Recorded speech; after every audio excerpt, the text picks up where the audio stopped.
are joining only. So shall we start the session? Yes, ma'am. Okay, thank you. Anyway, thank you IoT Academy for inviting me to this particular program, and I have seen the brochure also. You are undergoing a week FDP on this Indian knowledge system, and I am given a topic to present related to what civil engineering is or what are the roles we are having in this particular IKS. As we all know, in current situation, actually we are giving too much of importance and we are spending too much on the researches related to our history, that is basically based on this knowledge system. So what is Indian knowledge system?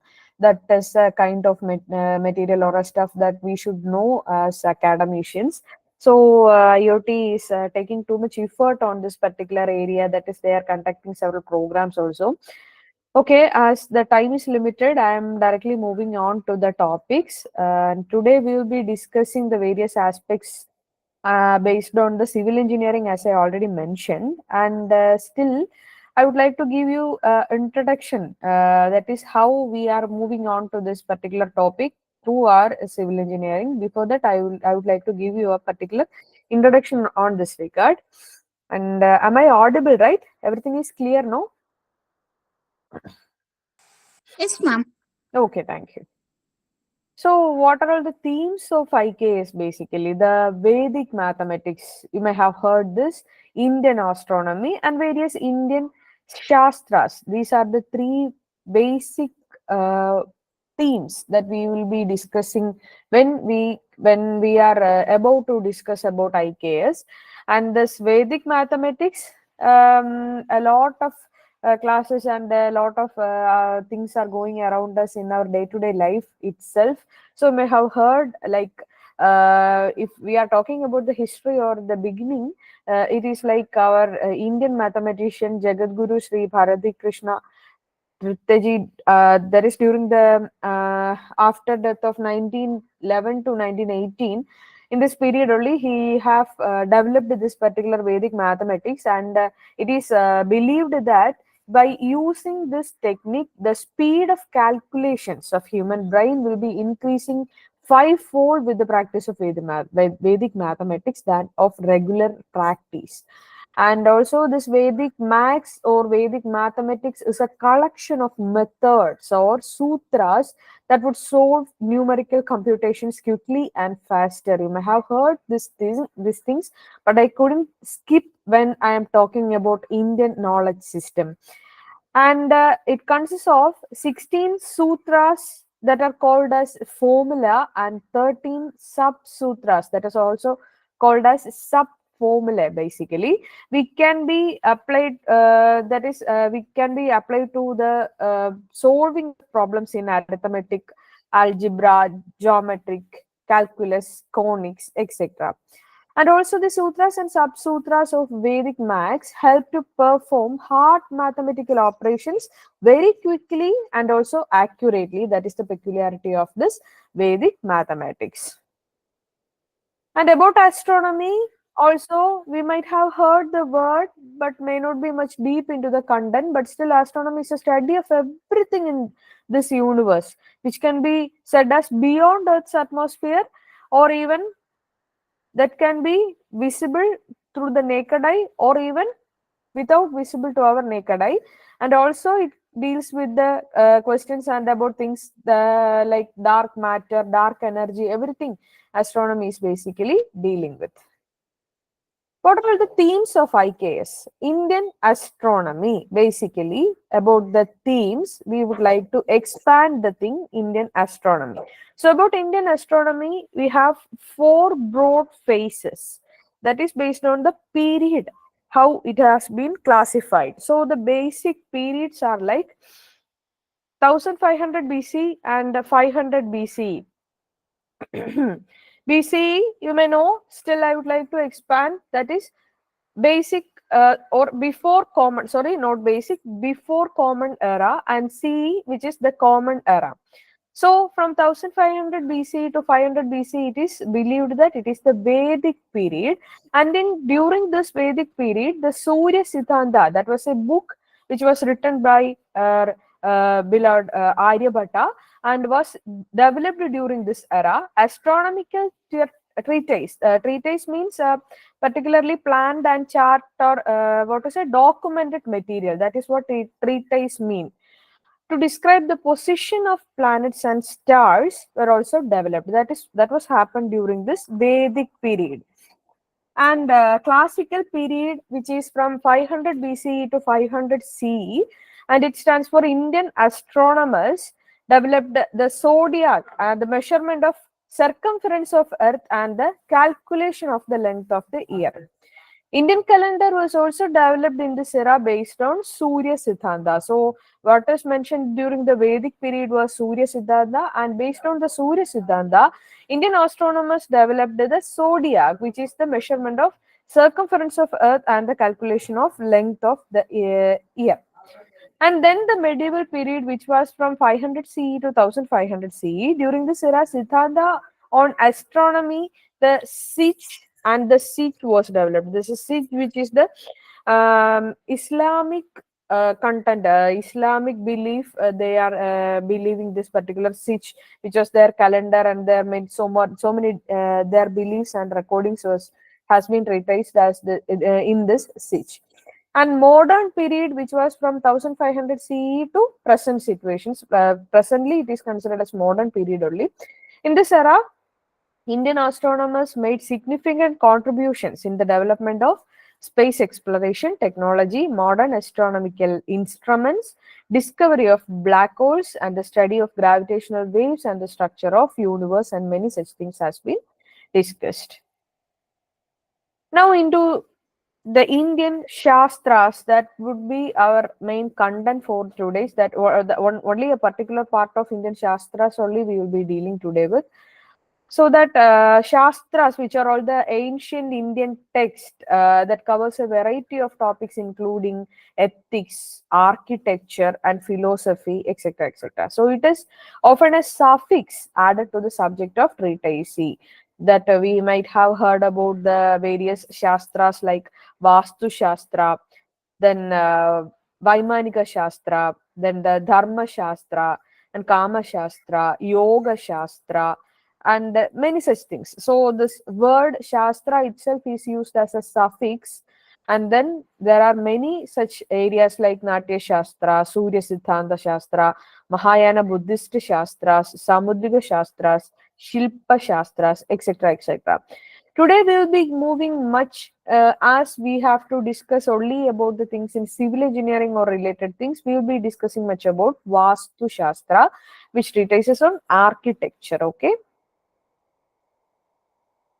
Then about the perspectives of Arthashastra on town planning. That is how the things started. So I cannot skip how the Vastu Shastra have been elaborated without mentioning about the town planning.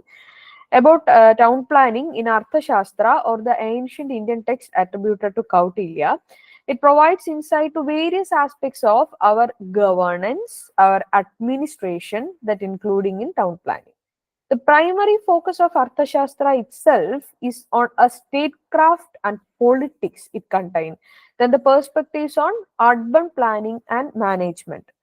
You cannot believe like how it started, when it started, but still we are focusing and we are researching on the same content to elaborate our daily day-to-day lives. And these all basics have been already written or already predetermined by our ancestors in a very old age itself. So the historical difference is about it is understanding how ancient Indian societies approached organization and also the development of urban centers they have been dealing with. Some of the key perspectives on town planning are outlined. You may be astonished to hear whether this exists on this particular or that old century itself, but it is the fact. So the key perspectives of town planning includes the layout and organization of cities, then the defensive structures, water management, marketplaces and trade, sanitation and public health, and then the city administration, land use planning, public amenities, urban expansion, and finally, what note? that taxation and revenue collection. We'll be elaborating this content after a while. Now we are directly moving on to Vastu Shastra, which you might be eagerly waiting for. So referred, the science of architecture or science of construction is what is called Vastu Shastra, right? So in ancient Indian system of architectural design and planning, it has ancient roots. So the principles found in ancient texts such as Vedas, Puranas, and even the Mansaras. So it developed as an essential part of Hindu architecture or temple construction that we should stress that area. But still Vastu Shastra is very much elaborate and very much famous nowadays that they have been used in several areas, not just limited in this particular Hindu architecture or temple construction. Now, the fundamental principles of Vastu Shastra includes like a Vastu is based on the five elements which we cannot omit in daily life. That is, Vastu Shastra is based on the concept of balancing the five elements. What are all the five elements? Can I see in the chat box? Yes, it is the earth, water, fire, air, and space. So these are also known as the Panjabhutas, right? So the directional influence of Vastu Shastra, which includes the north, south, east, west, and their impact in building design. That is what we are discussing today. So the Vastu Purusha Mandala, that is the basic mythical being, and it is believed that it is to reside. The Vastu Purusha will be residing in a plot of land. The design of building should respect the Vastu Purusha Mandala grid. And this is the basics. Now, the each cardinal direction is associated with specific qualities and elements. Basically, like if when speaking about east direction, the rising sun and knowledge, you may know, like south, fire and energy. So the Vastu principles always recommend aligning rooms and functions with the auspicious directions based on their intended use. Now let us go deep into the directions and their connection in Vastu. So Vastu doshas, what is this Vastu dosha? That is architectural flaws or imbalances that can bring negative energy and disruptions. So that is what we are concentrating more on Vastu Shastra, because when a negative energy or when something hard occurs, we will be thinking more about it, how to overcome the situation, right? So we must know what are all the doshas also. These common doshas basically include the placement of toilet or kitchen in unfavorable directions. Then the irregular shaped plots can also cause such vastu doshas. Then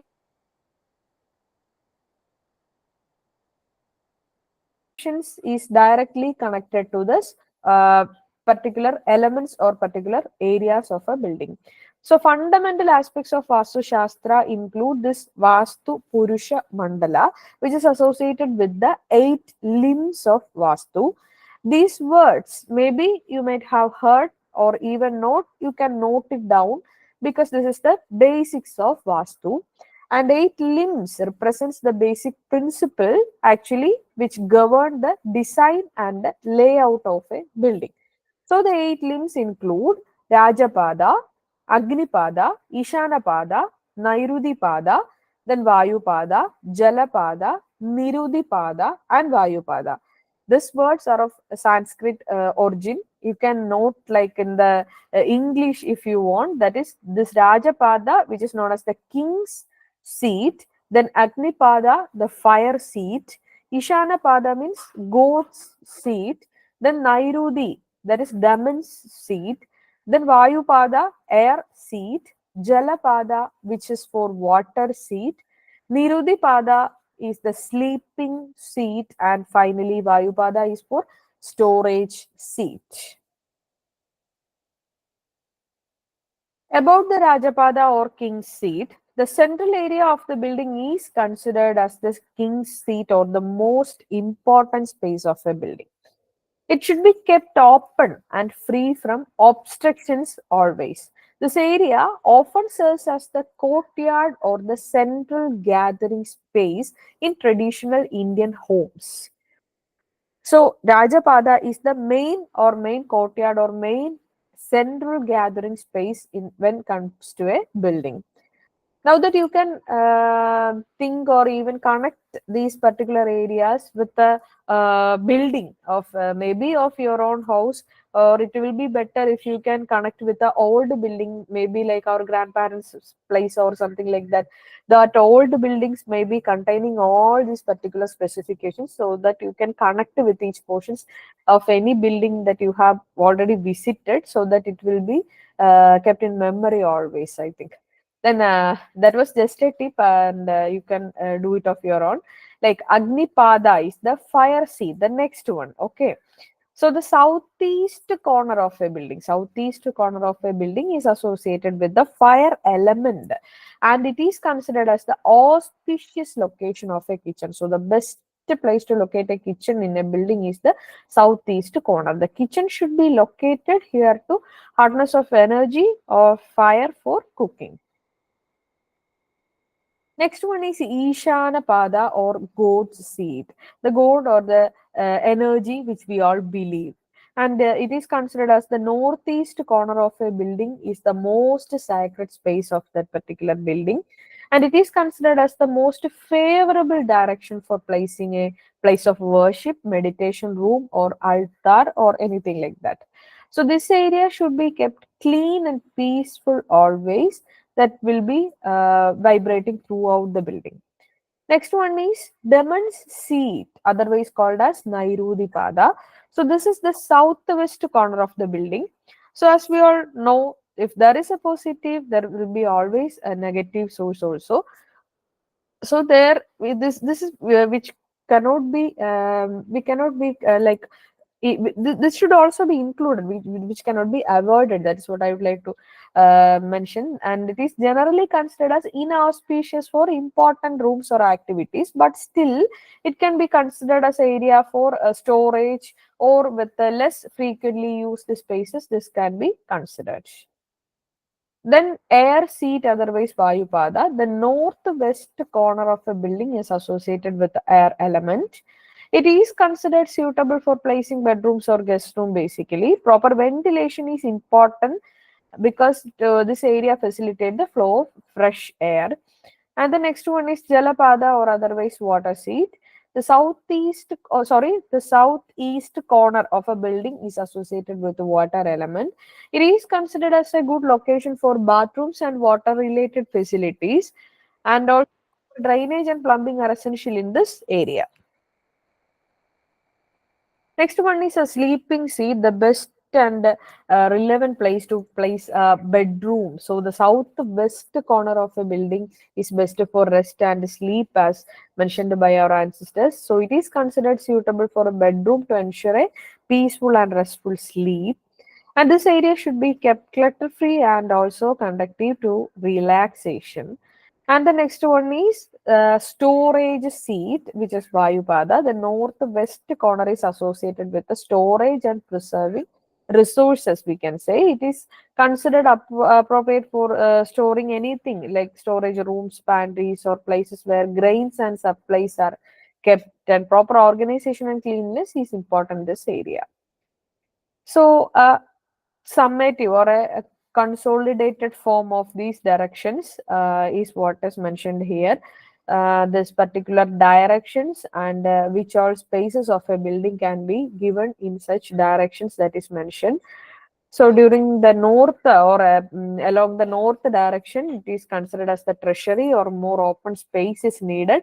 Living room, bathroom, entrance, etc. can be given, but avoid bedrooms in during the north direction. And like in the east, bathrooms can be provided, more open spaces, guest room, living room, or study rooms can be given. So the south direction will be considered when comes to the construction of bedrooms. Sleep with a head towards south can give you sound sleep, and the staircase block or provision room or store anything can be given, but avoid cellar or well in this direction. And the west includes the dining room, overhead water tank can be given, children's bedroom or study room can be given, and toilet or septic tank, but avoid cellar in this particular direction. That is how it is. Then the northeast direction will be best for entrance, and as we already mentioned, the temple or meditation room or porch, anything can be given. Then the balcony, veranda, underground water tank, avoid. But what is important is like we have to avoid toilet, kitchen, or septic tank in this particular direction. About southeast direction, which include the kitchen, that is best for kitchen, facing the east to cook, and then electric meters, storage rooms, etc. can be given, and also it will be very auspicious if you can plant a tulasi plant here, but you have to avoid a cellar or well in this particular direction or portion. Then the southwest is the best for a master bedroom, and also wardrobes can be provided, dressing rooms, heavy items, staircases, anything can be given. The best to keep your cash box is in this particular direction, and then avoid cellar or well in this southwest direction. Finally, northwest will be the best for a granary, and in old days it is also believed that for cowshed it will be the best position, but nowadays there is no such provisions in all homes due to the limitation of spaces. So the washing place can be provided, septic tank, guest bedroom, toilet, dining, and the elder child, it will be better to give provide a room for them, and the parking can also be done in this direction.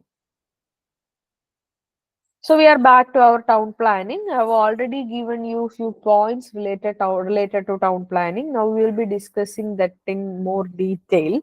So what is the importance of town planning is also because it is also known as the urban planning nowadays. So it is the process of designing and organizing the physical, social, and economical aspect of cities and urban areas. It involves creating a framework for sustainable and also functional urban development, and it ensures the cities are efficient, aesthetically pleasing, and provide a high quality of life for their residents. This is very much important nowadays, right? So we are, because we are all in a part of this urbanization, and we would like to stay in a place which is very close to our workplace or very close to our children's school, or provided with all amenities. We will be checking it twice before shifting to a new location. So, what are all the aspects and principles of town planning? First one is about the land use planning.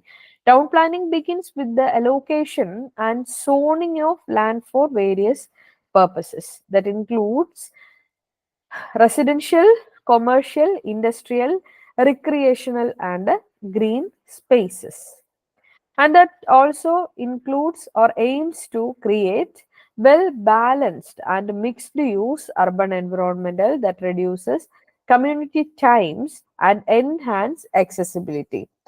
Is that clear? Are you having any particular doubts or anything?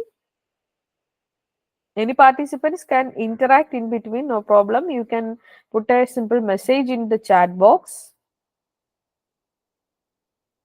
Then about the infrastructure development, the provision of essential infrastructure such as roads, public transportation, utilities, that is like water, sewage, electricity, etc., and communication network is a crucial part of town planning. And the well planned infrastructure ensures the efficient movement of people and goods. That is what very important, that all well as access to basic services should be provided in a well planned town. Next one is about the transportation planning. Efficient transportation systems are essential for urban areas. Town planners consider the design and layout of roads, highways, public transit, and also the pedestrian and cycling infrastructure also should be provided, and reducing traffic congestion and improving the connectivity and common goals. Providing adequate, affordable, and safe housing is a priority in town planning. Planners focus on creating diverse housing options Also including affordable housing, high density developments, and mixed income neighborhoods. Public participation, that is about the successful town planning, often involves engaging with the community and incorporating public input into the decision making processes. That is, the participants only, or the what to say, participation is a major role. It has a major role in town planning, because only the residents may be knowing the positives and negatives in that particular area, or what are all the amenities which are already available and what are all the amenities to be provided, that can be correctly identified only if the public participation is ensured. So the public participation helps ensuring the planning efforts align with the needs and the desires of a local population also. So the long-term vision, which includes the effective town planning, looks beyond short-term goals and takes into account long-term sustainability and resilience. And the next part is the long-term vision, which includes the city's plan for growth and adapt of changing demographic, economic, and also environmental conditions. Then the legal and regulatory frameworks, which include town planning, is supported by laws, then regulations, zoning ordinances, and that guide development. Planning authorities and government agencies play a very crucial role in enforcing and updating these regulations. Then the continuous monitoring and evaluation is very important, because all these things which we have planned is going in a regular way, which is to be thoroughly, continuously monitored and evaluated as per the public utilization and usage. So the town planning is an ongoing process that requires monitoring and evaluation of implemented plans. Adjustments and revisions are made as needed to address emerging challenges and opportunities. Now that we will be discussing about temples in India, but before that, I would like to hear from the participants, is that everything is fine, because lots of contents we are stuffing. Uh, Only if you are getting benefited, only we need to discuss much more things, I think. Is that everything fine?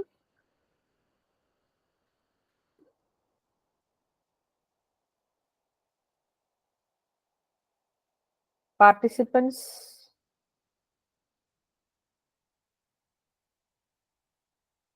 Okay, thank you, Grace.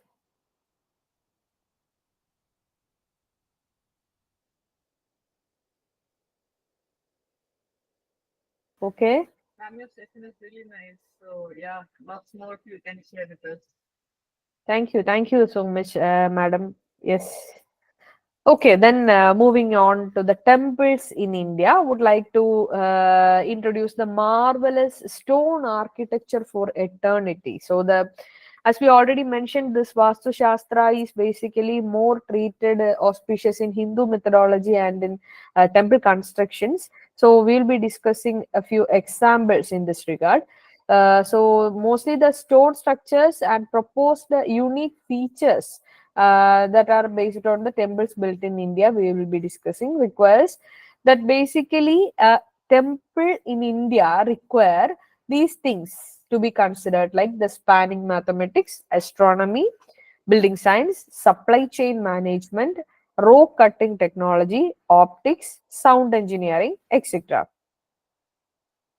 So, two, three examples I would like to discuss with you people. The Brihadishwara temple in Tanjavur, Sun temple at Kona, Kailasa temple in Ellora. The Brihadishwara temple, which was built 1,000 years back using granite, absolute granite, and Vimana, or a tower that is 99 feet structure about sanction, is one of the tallest in South India. That should be particularly mentioned. And the plan itself is 16 by 16 squares, a design known as Patmagarbha Mandala in the Dravidian architecture of southern India. Then a shikhara, that is called a dome, weighing 80 tons atop the tower. Musical pillars in mandapa requires carvings the stones so that the sound frequency is properly established.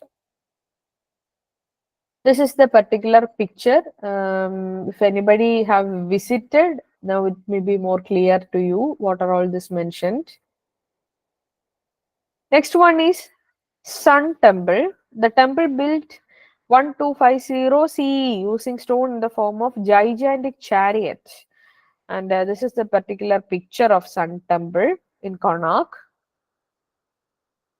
24 elaborately carved stone wheels symbolizing 24 pakshas in a year, each of about 12 feet diameter, is included in this chariot. Then the 7 horses are at the front, symbolically pulling the chariot. Wheels of the temple are sundials used to calculate the time accurately to a minute. Even to a accuracy of a minute, it can be calculated if you know that technique. Then the placement of main temple and sun god aligned. The first ray of sun from the coast would across the Nada Mandir, that is the dancing hall, and would fall and reflect from the diamond plate placed at the crown of the sun god. That is the concept. Next one is Kailasa temple. Kailasa temple, which was the largest rock cut structure.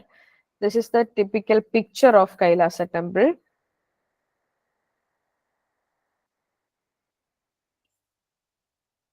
Largest rock cut structure, as I already mentioned.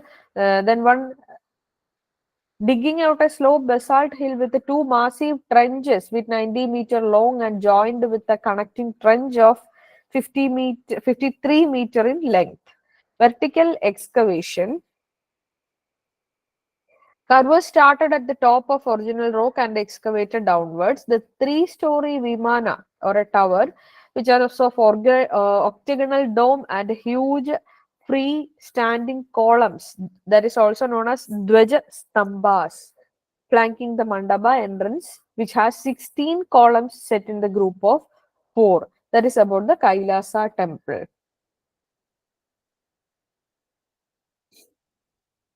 So, 3 examples we have gone through, but still, what are all the components of a temple are like this includes in the picture? That is, first or basic thing is the Garbhagraha. Garbhagraha, which is the most inside portion and starts from there. A mandapa is a very essential part. Next one is Prakara, then Adisthana, then Stamba, a Prastara, Shikhara, Stubi. These are all the important components of a temple, and elaborating these portions, there will be sub components also in few temples. About Garbhagraha, the word itself mentions as if the womb or epicenter of a temple is where the Garbhagraha, where the presiding deity is to be placed. So the positioning is established using Vastu Purusha Mandala. That is how the Garbhagraha is determined. Then the Mandapa, which is the pavilion structure in front of the Garbhagraha, which is to be placed. A Mukha Mandapa, Artha Mandapa, Maha Mandapa. 3 sizes or 3 different types of mandapa can be placed based on the availability of spaces. Pillared structures of varying numbers and sizes. That is basically what mandapa is. Then pragara, which is the open space of circumambulation. That is the pradakshina around the garbhagraha. You may have heard about pradakshinam to round around the deity. Then none of the more such structures designed depending upon the overall size and span of the temple superstructure. That is in order to attract that positive energy, we are performing all these rituals. Adisthana, which is the base platform or entire superstructure rest, is known as the Adisthana. It have been raised, rest of the structure is established. Then Stamba means a set of pillars that supports various structures and provides the basis of developing the elevation of the temple. Prastara, which include the entablet in the temple structure. Shikhara, which is the infrastructure built above the Garbhagraha and also the main elevation to the temple. Stubi, which is the final to the structure. This is one particular picture which includes all the components and the sub-components as we already have mentioned. So whenever you are getting a chance to visit one old ancient Indian temple or like a Hindu temple, must go through the particular components which we have mentioned, try to learn which are all the things you'll be easily getting. And even nowadays, the most important thing or a very auspicious, which one or very curious thing to be shared is like even these Vastu Shastras are used in the construction of not only in the Hindu architecture but also in all particular religions. Our brothers and sisters who all know or awareness about who all get the awareness about Vastu Shastra are using the techniques which all they know. So a Vimana, Gopura, entrance, a small shrine, thousand pillar choultry. This is our typical temple in Tiruvallur at Ramrish's essay on architecture in Hindus. It's mentioned. Moving on to the last topic of this session, we would like to discuss about. I would like to discuss you about the iconography. What does iconography means? It is a study and interpretation. That is the visual symbols and icons, often within the context of art and culture. So it involves analyzing the understanding the meaning of significance of images, symbols, and representations, especially with the religious, cultural, or historical contexts. Iconography can encompass various forms of visual communication, basically. It includes the paintings, sculptures, architecture, and even more modern media like advertisements and logos. The art of idol making that requires good understanding of the relative proportions of different parts of a image. And then the Vastu text provide intricate details of these proportions for both the male and female images. These are few iconographic images that can be gone through. You may have seen in places, and you can even observe whenever you are next supposed to see such symbols. These are only a few examples. So some of the key aspects of iconography includes the religious iconography, and there are also cultural iconography, mythological iconography, political and social iconography, evolving iconography. And why these are all this much discussed? Because these were also all these were actually developed be even maybe before the letters have been formed. And since even though we are all very literated nowadays, the courses are even PhDs and masters and everything is available, but still in some places iconography is what only thing which we can depend about, even during the hardest situations like natural disasters or anything is happening. These iconographic symbols only can help in few such situations. So it is very irrelevant and which is inevitable also. So the overall summary, moving on to the total summary of the content which we have been discussed today, the town planning that we have discussed is the collective set of process, ideas and methods used that is in the science and technology to develop the available land for human habitation and other uses in most effective way. The architectural address the process of planning, designing and constructing building for human use. Then about Vastu Shastra we have discussed, which is essentially the art of correct setting, whereby one can align the structure to the Panchbhutas, the rotational influence of sun, moon, and other planets surrounding the earth. Then the planning and architectural aspects detailed in the Vastu can be viewed using an 8-part classification of the concept. This should be referred as the limbs of Vastu, 8 limbs of Vastu, which have been clearly explained today. And the Vastu Shastra discuss more finer aspects of a variety individual buildings that make up a town or a village. The broad 3 categories of building can be identified as the residential buildings, temples, and other public infrastructural buildings. Temple is an important element of Vastu Shastra as the building of temple is considered important by the kings and wealthy individuals those days. So the structure has a square form and a grid ground plan, tall towers, rich and elaborate sculptures decorating the wall and towers. The Vastu Text includes the component of a temple, the type of temple designs, various structural elements in the temple, iconography of the idols, and laying out of the simple complex using the Vastu Purusha Mandala. Maybe not into the deep, but still it may be somehow clear, or at least the introduction may be uh, clear to you, I believe. Now that the prepared portion is over, and still you can go for doubts if any, and I'll be clear it up to my knowledge. Thank you.